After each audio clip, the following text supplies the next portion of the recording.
mega shout out to you all. You're welcome back to my YouTube channel. If today is your first time of coming across my YouTube channel, please do not hesitate to hit the subscribe button and also click the notification bell so that whenever I upload any video, you will be notified. And to my returning subscribers, may God continue to bless you all in Jesus' name. Amen. In today's video, we'll be talking about so many news, but I will start with the Inspector General of Police, guys. All right, Inspector General of Police Mohammed tenure has expired, and the federal government, in the order of the President Mohammed Buhari, has extended his tenure to another 3 months for him to seek for a perfect replacement of that position. Guys, my own opinion here is, does that mean that the federal government does not know that this man tenure will soon or has come to an end? Or does that mean that there is no other perfect person to take over the position? Or is this another method or another way to look for man no man? You guys know what I'm talking about. To take over that position, someone they can manipulate, someone that can work against Nigerian citizens, someone that will bring tears to the people. Guys, you know I don't know much. Just watch the video, then I'll be right back. Ladies and gentlemen of the press, it's my greatest honor to be with you this evening to brief you on the decision of Mr. President over the appointment of the Inspector General of Police. Mr. President has decided that the present IGP, Mohammed Adamu, will continue to serve as the IG for the next 3 months to allow for a robust and efficient process of appointing a new IG.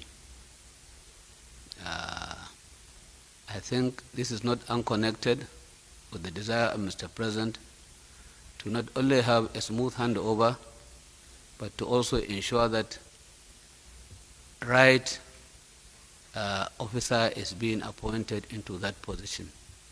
Thank you very much. Okay, guys, hope you have seen that video. That is Nigeria for you. We don't have a choice. Whoever they give that position to is what we will accept, guys.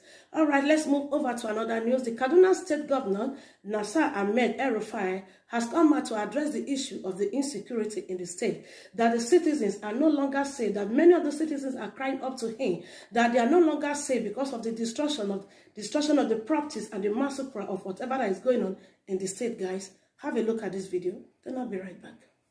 The government of Kaduna State notes with great concern video clips circulating on social media platforms like WhatsApp, in which citizens of a particular ethnicity are being massacred and their properties destroyed in parts of Nigeria. This is coming amidst avoidable rhetoric, frenzied ethnic profiling, and unlawful eviction of citizens from their places of domicile. Many citizens of Kaduna State have reached out to me as their governor to confirm the authenticity of these video clips. Some allege that these incidents have the support of the leaders of the places where attacks have occurred. While I'm unable to confirm the authenticity of the video clips, their impact on the peaceful coexistence of our people is a source of concern. On behalf of the government of Kaduna State, I call on all Nigerians living in our state to respect law and order and the rights of all citizens to live in peace and security wherever they reside or work. I appeal to my colleagues governing other states in our country to make similar statements and disavow these attacks and massacres. We must avoid anarchy and vigorously promote the rule of law and the right of all citizens to life, liberty, and livelihoods wherever they choose to reside. Elected and appointed leaders across the country must act on their constitutional obligations to protect all citizens, uphold order, and contribute to a climate for peaceful resolution of all issues. In Kaduna State, we are learning from decades of unfortunate and needless experiences. We have faced the tragic manifestations of the indigenous settler divide. This has been compounded by criminal activities that often have fatal consequences. But the victims of criminal actions like banditry and kidnapping in our state cut across all ethnic and religious groups. We have resisted the attempt to tar all members of any ethnic group for the criminal actions of some of their members. At all times, our government has upheld the right of every citizen to live in peace and pursue legitimate livelihoods wherever they choose. This is why we ordered the arrest of persons who issued an unlawful eviction notice to our citizens of a certain ethnicity in 2017. The impunity and calculated disregard for a common humanity that prompted such irresponsible rhetoric is sadly at play again.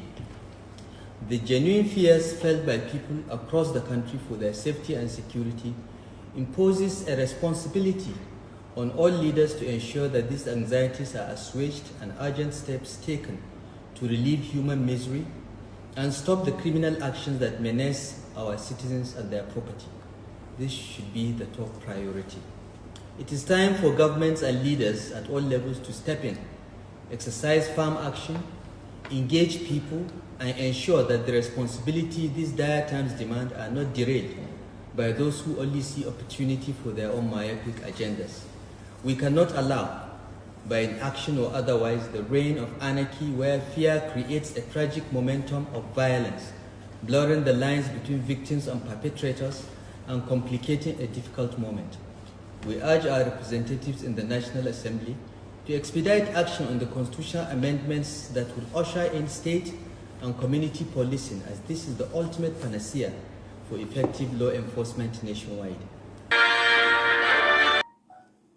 Okay guys, you have seen that video. Guess you guys understand what the man was trying to say. Okay, let's move over to another news. The Federal High Court in Abuja has awarded 150,000 fine against co-defendant of Sowore. Take a look at this video. Again today, and the second defendant was awarded a cost of 150,000. We want to get your reaction. Our lawyers, as you know, are very competent lawyers. The lead counsel in this case, attorney, is Barrister Femi Falano, and the second lead counsel is Olumide Fusika. You know him. They applied to the court in writing that they want a different date from today and tomorrow, and informed us as their clients that they are written to the court and they expect the court to give a ruling on the matter. Of course, as you are aware, the federal government in the past had also applied through that same procedure, to ask for secret witnesses and try in this court before, and they were honored. So only for us to be called at home that they had rushed to court to apply for the revocation of our bail. The reason they are doing that out of desperation, of course, you know, they don't have a real case against us. So they are looking for different ways through which they can return us back to prison. That is their plan. That is the reason they arrested us on January 1st, 2021, and kept us 11 days in different prisons and detention centers in Abuja. So you should understand this by now, because I know I see a lot of you regular faces covering this matter.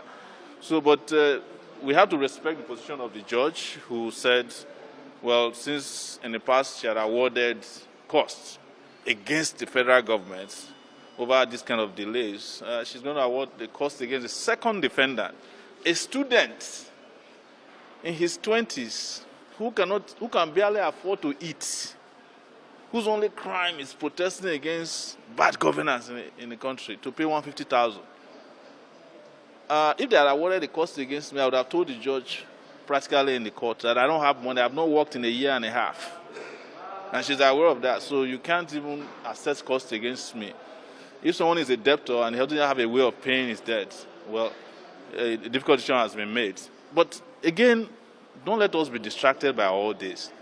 This is desperation on the part of the federal government, as we have known it. They applied for me to be kept in Abuja for over a year and a half now. They detained me for 5 months. They've tried to detain me again. When you look at the course of events and activities undertaken by this ruthless junta, by Mr. Buhari, you understand that it has nothing to do with justice. This is just persecution and on the basis of frivolous charges. If they had been able to prove their case, they wouldn't have presented only one witness in a year and a half that this case has been going on. but they don't have a case. So they are looking and using subterfuge. But as you know, I'm not a lawyer. I'm just expressing my position as a Nigerian and somebody who has fought several governments with similar characteristics in the past. Don't forget that when Ken Saro-Wiwa was alive, under the Babangida regime, there was a time that they made a law of conspiracy, criminal conspiracy, in which they don't require a second person or a third person to be involved in conspiracy to prove it in court. So we've seen this before. We've survived Babangida, survived Abacha, survived Obasanjo, survived all kinds of very wicked regimes, and we will survive this one too. Revolution. No going back.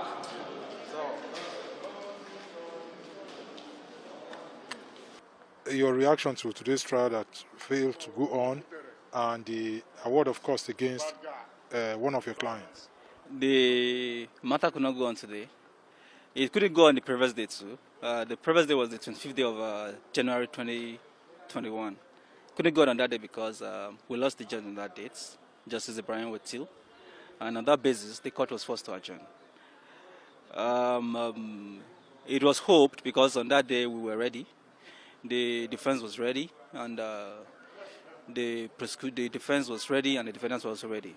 But we couldn't proceed on that day because of the unfortunate demise of his lordship.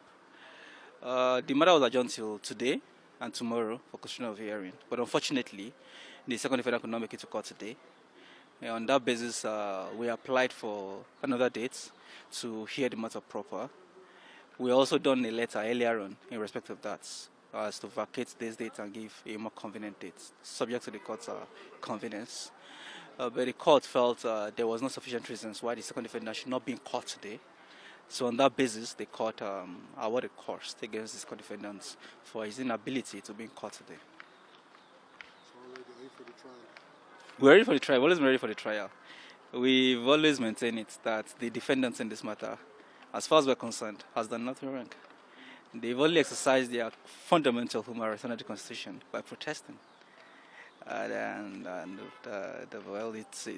By protesting. So we are very optimistic that the court will see through all of these things and vindicate them in the long run. Because even the court in Lagos, the federal court in Lagos, had already declared the state protest of that 5th of August 2019 as legitimate. In short, the court slammed the DSS and the police for disrupting that protest. Because the court declared in that particular case that it was within the fundamental right of the defendants in this particular matter to protest on that said date. And it was the fallout of that particular protest was what resulted to the charge that was filed in this court before the same federal high court. So we're optimistic that the court will see through all of these things and then allow the defendants to go back to their normal life. Because as far as we're concerned, they've done nothing wrong under the law. Okay guys, this will be stopping today till I come your way again next time. Please remember, if you have not subscribed, hit the subscribe button and also the notification bell so that whenever I upload any video, you'll be the first to be notified. Feel free, like and share, and feel free to leave your opinion in the comment section. As you do that, God bless you all. Bye-bye.